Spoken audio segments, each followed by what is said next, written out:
Hi good morning. അപ്പോൾ ഇന്ന് നമ്മുടെ റെസിപ്പി ഒരു സ്നാക്കാണ്. വളരെ എളുപ്പത്തിൽ ഉണ്ടാക്കാൻ പറ്റുന്ന നല്ല ഹെൽത്തി ആയിട്ടുള്ള സ്നാക്കാണ്.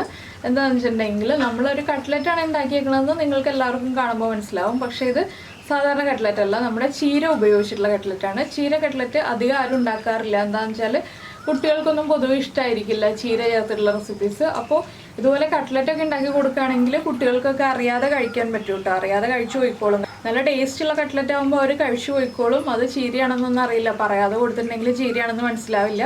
അപ്പോൾ എന്തായാലും നമുക്ക് ഈ ചീര കട്ട്ലറ്റ് എങ്ങനെയാണ് തയ്യാറാക്കുന്നതെന്ന് നോക്കാം. നമുക്ക് നമ്മുടെ ഇൻഗ്രീഡിയൻസ് നോക്കാം. നമ്മളിപ്പോൾ ഒരു 3 കപ്പ് ചീര മുറിച്ചത് എടുത്തിട്ടുണ്ട്. ചീരയുടെ ഇല മാത്രമേ ഉള്ളൂ കേട്ടോ, തണ്ട് എടുത്തിട്ടില്ല. തണ്ട് വേണമെന്നുണ്ടെങ്കിൽ തണ്ടും കൂടി എടുക്കാം. 2 വലിയ ഉരുളക്കിഴങ്ങ് വേവിച്ചെടുത്തിട്ടുണ്ട്. പിന്നെ 2 സവോള, 4 പച്ചമുളക്, ഒരു വലിയ പീസ് ഇഞ്ചി. ഇതിൽ വെളുത്തുള്ളി ചേർക്കില്ല, ഇഞ്ചി മാത്രമേ ചേർക്കുള്ളൂ. പിന്നെ നമുക്ക് വേണ്ടത് നമ്മുടെ ബ്രെഡ് ക്രംസ് ആണ്. ഞാനിത് മൈദയിലാണ് ചെയ്യുന്നത്, മുട്ടയിലല്ല. അപ്പോൾ മുട്ടയാണെങ്കിൽ നിങ്ങൾ മുട്ട എടുക്കുക. അപ്പോൾ ആദ്യം നമുക്ക് ഈ ചീരയുടെ ഇലയും അതുപോലെ ഉരുളക്കിഴങ്ങും എല്ലാം ചേർത്തൊരു മസാല റെഡിയാക്കി എടുക്കാം. അതിനായിട്ട് നമ്മൾ സവോളയൊക്കെ ഒന്ന് കട്ട് ചെയ്തെടുക്കണം. ഇതൊക്കെ ഒന്ന് കട്ട് ചെയ്തിട്ട് നമുക്ക് മസാല റെഡിയാക്കി എടുക്കാം. അപ്പോൾ നമ്മുടെ കട്ടിങ് എല്ലാം കഴിഞ്ഞിട്ടുണ്ട്. നമ്മളിനി മസാല ഉണ്ടാക്കാൻ പോവാണ്. അതിനായിട്ടൊരു പാൻ വെച്ചിട്ടുണ്ട്. പാനിലേക്ക് നമുക്ക് വെളിച്ചെണ്ണ ചേർക്കാം. വെളിച്ചെണ്ണയിലാണ് ഞാൻ കട്ട്ലറ്റ് ചെയ്യുന്നത്. നിങ്ങൾക്ക് ഏത് ഓയിൽ വേണമെങ്കിലും യൂസ് ചെയ്യാം കേട്ടോ. വെളിച്ചെണ്ണ ഒന്ന് ചൂടായി വരുമ്പോൾ ഇതിലേക്ക് ഒരു 2 പിഞ്ച് പെരിഞ്ജീരകം ചേർത്ത് കൊടുക്കാം. വലിയ ജീരകം. അതെന്ന് വെച്ചിട്ടുണ്ടെങ്കിൽ നമ്മുടെ കട്ട്ലറ്റിൻ്റെ ടേസ്റ്റ് കൂടാനാണ് നമ്മളിത് ചേർത്ത് കൊടുക്കുന്നത്. താല്പര്യമുണ്ടെങ്കിൽ മതി, ഓപ്ഷനിലാണ് കേട്ടോ ഇത്. ഇടയ്ക്ക് ആ ജീരകം കടിക്കുമ്പോൾ നല്ലൊരു ഫ്ലേവർ വരും, നല്ല ടേസ്റ്റും കിട്ടും. അതുകൊണ്ടാണ് നമ്മൾ ഇതുപോലെ ജീരകം ചേർത്ത് കൊടുക്കുന്നത്. ജീരകം ഒന്ന് ചൂടായി തുടങ്ങുമ്പോൾ നമുക്കിതിലേക്ക് നമ്മൾ കട്ട് ചെയ്ത് വെച്ചിരിക്കുന്ന സവോളയും പച്ചമുളകും ഇഞ്ചിയും എല്ലാം ചേർത്ത് കൊടുക്കാം. പച്ചമുളകും ഇഞ്ചിയും മുറിക്കുമ്പോൾ ചെറുതായിട്ട് തന്നെ മുറിക്കാം കേട്ടോ, എപ്പോഴും വലിയതായിട്ട് മുറിക്കരുത്. ഇനി നമുക്കിതിലേക്ക് ഇത് കണ്ടോ, ഇതുപോലെ മുറിച്ചെടുത്തിട്ടുള്ള ഇഞ്ചി ചേർത്ത് കൊടുക്കാം. അതുപോലെ പച്ചമുളകും ചെറുതായിട്ടാണ് കട്ട് ചെയ്തിട്ടുള്ളത്.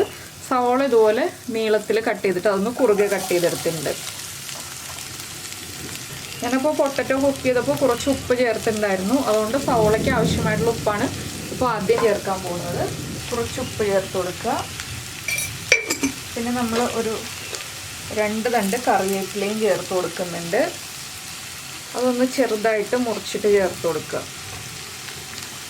സവോള ഒരുപാട് വഴറ്റിയെടുക്കേണ്ട ആവശ്യമില്ല കേട്ടോ. ലൈറ്റായിട്ടൊന്ന് ട്രാൻസ്പെറൻ്റ് ആയി വരുമ്പോൾ തന്നെ നമുക്ക് ബാക്കിയുള്ള ഇൻഗ്രീഡിയൻസ് ആഡ് ചെയ്ത് കൊടുക്കാം. കട്ട്ലറ്റിന് ഒരുപാട് വഴറ്റേണ്ട ആവശ്യമില്ല. പിന്നെ ചീരയുടെ തണ്ടാണെങ്കിൽ കുറച്ച് പിന്നായിട്ട് കട്ട് ചെയ്തിട്ട് നന്നായിട്ട് വേവിച്ചെടുക്കണം.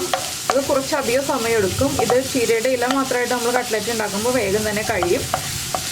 അപ്പോൾ നമ്മുടെ സവോള ഒന്ന് ട്രാൻസ്പെറൻ്റായി വരട്ടെ. അപ്പോൾ നമ്മുടെ സവോള ഒന്ന് ട്രാൻസ്പെറൻ്റായി തുടങ്ങിയിട്ടുണ്ട്. നമുക്കിനി ഇതിലേക്ക് പൊടികൾ ചേർക്കാം. പച്ചമുളക് കുറവാണ് നമ്മൾ ചേർക്കുന്നതെങ്കിൽ ഇതിലേക്ക് കുരുമുളക് പൊടി ചേർക്കാം കേട്ടോ. ഞാനിപ്പോൾ പച്ചമുളക് ആവശ്യത്തിന് ചേർത്തതുകൊണ്ട് ഇനി കുരുമുളക് പൊടി ചേർക്കുന്നില്ല. ഇപ്പോൾ ഒരു 1/2 ടീസ്പൂൺ മഞ്ഞൾപ്പൊടി ചേർത്തിട്ടുണ്ട്. അതിൻ്റെ കൂടെ തന്നെ 1/2 ടീസ്പൂൺ ഗരം മസാലപ്പൊടി. ഈ 2 പൊടികളാണ് നമ്മൾ ചേർക്കുന്നത്. ഇത്രയും മതി. പിന്നെ നിങ്ങൾക്ക് കുരുമുളക് പൊടിയൊക്കെ ചേർക്കണം എന്നുണ്ടെങ്കിൽ ചേർക്കാം, അതിൻ്റെയൊക്കെ ഫ്ലേവർ താല്പര്യമുണ്ടെങ്കിൽ. ഇതിപ്പോൾ നമ്മൾ ആവശ്യത്തിന് പച്ചമുളക് ചേർത്തിട്ടുണ്ട്, അതുകൊണ്ടാണ് ഞാൻ കുരുമുളക് പൊടിയൊന്നും ചേർക്കാതിരുന്നത്. മുളക് പൊടി പൊതുവേ കട്ട്ലറ്റിൽ ചേർക്കാറില്ല കേട്ടോ. ഞാൻ ചെയ്യുന്ന രീതിയുടെ കാര്യമാണ് ഞാനിങ്ങനെ പറയുന്നത്. നിങ്ങൾക്കിപ്പോൾ നിങ്ങൾ ചെയ്യുന്ന രീതിയിൽ ഇഷ്ടമുള്ള പോലെ ചെയ്യാം. ഇനി ഈ പൊടികളൊന്ന് കുക്കായി വരട്ടെ. ഇപ്പോൾ നമ്മുടെ പൊടികൾ കുക്കായി വന്നിട്ടുണ്ട്. നമുക്കിതിലേക്ക് കട്ട് ചെയ്ത് വെച്ചിരിക്കുന്ന ചീര ചേർക്കാം.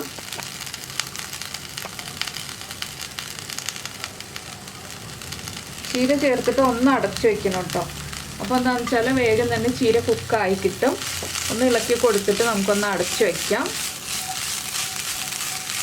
ചീരയില ചെറുതായിട്ട് കട്ട് ചെയ്യണമെന്നൊന്നുമില്ല. എന്താണെന്ന് വെച്ചാൽ ചീരയില നന്നായിട്ട് വാടി വരുമല്ലോ കുക്കാവുമ്പോൾ. അതുകൊണ്ട് കുറച്ച് വലിപ്പം കൂടുതലായിട്ട് കട്ട് ചെയ്താലും കുഴപ്പമില്ല കേട്ടോ.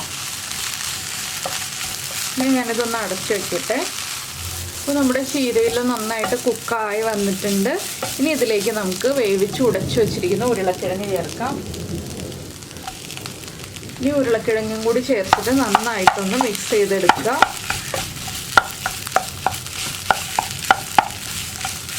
ഇതിലേക്ക് നമുക്ക് ഗ്രീൻ പീസും ക്യാരറ്റും ഒക്കെ ചേർക്കണമെന്നുണ്ടെങ്കിൽ അങ്ങനെ ചെയ്യാം കേട്ടോ. ഞാനിപ്പോൾ ചീര മാത്രം ചേർത്തിട്ടാണ് കട്ട്ലറ്റ് ഉണ്ടാക്കുന്നതെന്നേ ഉള്ളൂ.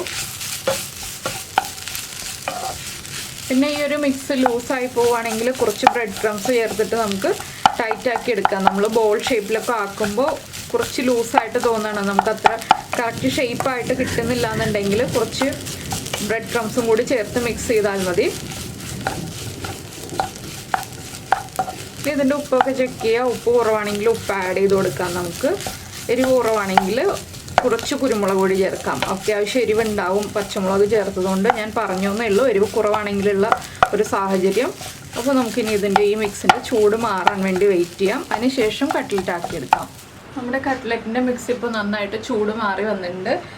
പിന്നെ ഞാനിതിൽ കുറച്ച് മൈദപ്പൊടി വെള്ളം ചേർത്ത് ഒരു നുള്ളുപ്പും ചേർത്ത് മിക്സ് ചെയ്ത് വെച്ചിട്ടുണ്ട്. ഒരു പിഞ്ച് ഉപ്പ് മതി കേട്ടോ, ഒരുപാട് ഉപ്പ് വേണ്ട. പിന്നെ നമ്മുടെ ബ്രെഡ് ക്രംസ് എടുത്ത് വെച്ചിട്ടുണ്ട്. അപ്പോൾ ആദ്യം നമുക്കിതൊരു ബോളാക്കി എടുക്കാം. നമ്മൾ സാധാരണ കട്ട്ലറ്റ് ചെയ്യുന്ന പോലെ തന്നെ നിങ്ങൾക്ക് ഏത് ഷേപ്പിൽ വേണമെങ്കിലും റെഡിയാക്കി എടുക്കാം. ഞാനിപ്പോൾ ഫസ്റ്റ് ബോൾ ഷേപ്പ് ആക്കിയിട്ട് പിന്നെ ഇതൊന്ന് പതുക്കെ പ്രസ് ചെയ്ത് ഒരു ഓവൽ ഷേപ്പിലേക്ക് ആക്കിയെടുക്കുകയാണ് കേട്ടോ. എല്ലാ കട്ട്ലറ്റും റൗണ്ട് ഷേപ്പിൽ തന്നെ ഇരുന്നാൽ അത്ര കാണാൻ ഭംഗിയുണ്ടാവില്ലല്ലോ, അതുകൊണ്ടൊന്ന് ഓവൽ ഷേപ്പ് ആക്കുന്നേ ഉള്ളൂ. അപ്പോൾ ഈ മിക്സിലേക്ക് ഞാൻ ബ്രെഡ് ക്രംസ് ഒന്നും ചേർത്തിട്ടില്ല കേട്ടോ. എന്താണെന്ന് വെച്ചിട്ടുണ്ടെങ്കിൽ മിക്സ് കറക്റ്റാണ്, നമുക്ക് ഷേപ്പ് ആക്കി എടുക്കാൻ പറ്റുന്ന രീതിയിലാണ്. അതുകൊണ്ട് ബ്രെഡ് ക്രംസ് ഒന്നും ചേർത്തിട്ടില്ല. നിങ്ങളിങ്ങനെ ചെയ്യുമ്പോൾ കറക്റ്റ് ഷേപ്പായി കിട്ടുന്നില്ല എന്നുണ്ടെങ്കിൽ മാത്രം ബ്രെഡ് ക്രംസ് ചേർക്കുക. ഇനി ഇത് നമുക്ക് നമ്മുടെ മൈദയുടെ മിക്സിലൊന്ന് ഡിപ്പ് ചെയ്തെടുക്കാം. മുട്ടയിൽ വേണമെങ്കിൽ മുട്ടയിൽ ഡിപ്പ് ചെയ്യാം കേട്ടോ. അതിന് ശേഷം ബ്രെഡ് ക്രംസിലൊന്ന് കോട്ട് ചെയ്തെടുക്കാം. ബ്രെഡ് ക്രംസിൽ കോട്ട് ചെയ്തതിന് ശേഷം ഞാൻ കാണിച്ചു തരാം കേട്ടോ. ഞാനിപ്പോൾ ഇവിടെ വയ്ക്കാൻ സ്ഥലമില്ലാത്തത് കൊണ്ടാണ് ബ്രെഡ് ക്രംസ് നീക്കി വെച്ചത്. ഇതുപോലെ ആക്കിയെടുത്തിട്ടുണ്ട്. ഇത് നമുക്ക് ഒരു പ്ലേറ്റിലേക്ക് വെക്കാം. ഇതുപോലെ എല്ലാം നമുക്ക് റെഡിയാക്കി എടുക്കാം ആദ്യം. അതിന് ശേഷം ഫ്രൈ ചെയ്യാം. കട്ട്ലറ്റ് ഫ്രൈ ചെയ്യുമ്പോൾ എപ്പോഴും എല്ലാ കട്ട്ലറ്റും റെഡിയാക്കിയിട്ട് മാത്രം ഫ്രൈ ചെയ്യാം കേട്ടോ. എന്താണെന്ന് വെച്ചിട്ടുണ്ടെങ്കിൽ ആദ്യമേ ഫ്രൈ ചെയ്ത് തുടങ്ങിയിട്ടുണ്ടെങ്കിൽ നമ്മുടെ കട്ട്ലറ്റ് റെഡിയായി വരുമ്പോൾ കരിഞ്ഞു പോകും ഓരോ പ്രാവശ്യം ഇടുന്നത്. അതുകൊണ്ടാണ് നമ്മൾ എല്ലാ കട്ട്ലറ്റും റെഡിയാക്കിയിട്ട് വേഗം തന്നെ ഫ്രൈ ചെയ്തെടുക്കാവുന്നതല്ലേ ഉള്ളൂ, അധികം സമയം എടുക്കില്ലല്ലോ. അപ്പോൾ ബാക്കിയുള്ളതൊക്കെ ഞാൻ റെഡിയാക്കി എടുക്കട്ടെ. നമ്മുടെ കട്ട്ലറ്റ് എല്ലാം റെഡി ആയിട്ടുണ്ട്. ഈ വലിപ്പത്തിൽ ചെയ്യുകയാണെങ്കിൽ 7 കട്ട്ലറ്റും പിന്നെ ഒരു ചെറിയ കട്ട്ലറ്റും കിട്ടും. അപ്പോൾ നിങ്ങൾക്ക് 8 കട്ട്ലറ്റ് വേണമെന്നുണ്ടെങ്കിൽ കുറച്ചുകൂടി ഒന്ന് ചെറുതാക്കി ചെയ്താൽ മതി കേട്ടോ. അല്ലെങ്കിൽ റൗണ്ടിൽ തന്നെയാണെങ്കിൽ 9 കട്ട്ലറ്റ് വരെ കിട്ടും. അപ്പോൾ ഇനി നമുക്ക് നമ്മുടെ എണ്ണ ചൂടാക്കിയിട്ട് ഈ കട്ട്ലറ്റ് ഒന്ന് ഫ്രൈ ചെയ്തെടുക്കാം. അപ്പോൾ നമ്മുടെ എണ്ണ നന്നായിട്ട് ചൂടായി വന്നിട്ടുണ്ട്. നമുക്കിതിലേക്ക് ആദ്യം നമ്മൾ റെഡിയാക്കി ചെയ്യുന്ന ചെറിയ കട്ട്ലറ്റ് ഇട്ട് കൊടുക്കാം കേട്ടോ. എണ്ണയുടെ ചൂടൊക്കെ കറക്റ്റായോ എന്നറിയാനാണ് ചെറിയ കട്ട്ലറ്റ് ഇട്ട് കൊടുക്കുന്നത്. ചൂട് കറക്റ്റാണ്. നമുക്ക് അടുത്ത കട്ട്ലറ്റും ഇട്ട് കൊടുക്കാം.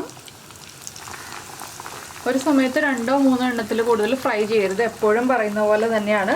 എന്താണെന്ന് വെച്ചിട്ടുണ്ടെങ്കിൽ കട്ട്ലറ്റ് പൊട്ടിപ്പോകാൻ ചാൻസ് കൂടുതലാണ് നമ്മൾ ഇളക്കി മറിച്ചൊക്കെ ഇടുമ്പോൾ. അതുകൊണ്ട് ഒരു സമയത്ത് 1-2 കട്ട്ലറ്റ് വീതം ഫ്രൈ ചെയ്തെടുക്കുക. 2 എണ്ണം കുഴപ്പമില്ല, അതിൽ കൂടുതൽ ഇടാതിരിക്കുകയാണ് നല്ലത്.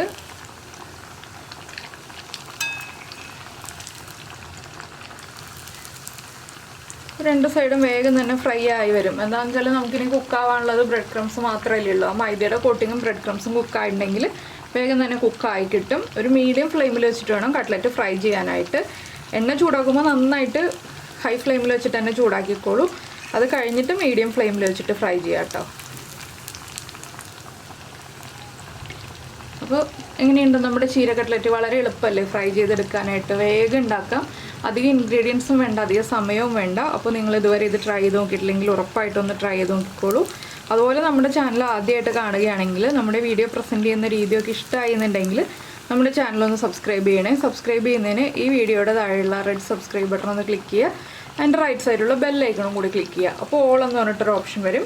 ആ ഓളും കൂടി പ്രസ് ചെയ്തിട്ടുണ്ടെങ്കിൽ ഞാൻ എപ്പോഴും വീഡിയോ അപ്ലോഡ് ചെയ്യുമ്പോൾ നിങ്ങൾക്ക് നോട്ടിഫിക്കേഷൻ വരും. അപ്പോൾ ഇത്രയും സംസാരിച്ച് വന്നപ്പോൾ നമ്മുടെ കട്ട്ലറ്റ് ഫ്രൈ ആയിക്കഴിഞ്ഞു. ഇതുപോലെ നമുക്ക് ബാക്കിയുള്ളതും ഫ്രൈ ചെയ്തെടുക്കാം. അപ്പോൾ ഞാൻ എല്ലാം ഫ്രൈ ചെയ്തിട്ട് ഇനി കാണിച്ചു തരാം കേട്ടോ എങ്ങനെയുണ്ട് നമ്മുടെ കട്ട്ലറ്റ് എന്നുള്ളത്. അപ്പോൾ നമ്മുടെ കട്ട്ലറ്റ് എല്ലാം റെഡിയായി. ഞാനിപ്പോൾ 4 എണ്ണം ഇവിടെ വെച്ചിട്ടുള്ളൂ കേട്ടോ. ബാക്കിയുള്ളത് ഫ്രൈ ചെയ്ത് കഴിഞ്ഞിട്ടേ ഉള്ളൂ. അപ്പോൾ എന്തായാലും നിങ്ങളെല്ലാവരും ഈ ഒരു കട്ട്ലറ്റ് ഉണ്ടാക്കി കഴിച്ചിട്ട് നിങ്ങളുടെ അഭിപ്രായം ഇഷ്ടമായോ ഇല്ലയോ എന്നുള്ളത് നമ്മുടെ വീഡിയോയുടെ താഴെ ഒന്ന് കമൻറ്റ് ചെയ്യാൻ മറക്കരുത് കേട്ടോ. അതുപോലെ തന്നെ ഇഷ്ടപ്പെട്ട റെസിപ്പി ആണെങ്കിൽ ലൈക്ക് ചെയ്യാനും പിന്നെ നിങ്ങളുടെ ഫ്രണ്ട്സിനും ഫാമിലി മെമ്പേഴ്സിനും ഷെയർ ചെയ്യാനും കൂടി മറക്കരുത്. അപ്പോൾ എന്തായാലും നമുക്ക് നമ്മുടെ അടുത്തൊരു ഈസി റെസിപ്പിയുമായിട്ട് അടുത്ത ദിവസം വീണ്ടും കാണാം.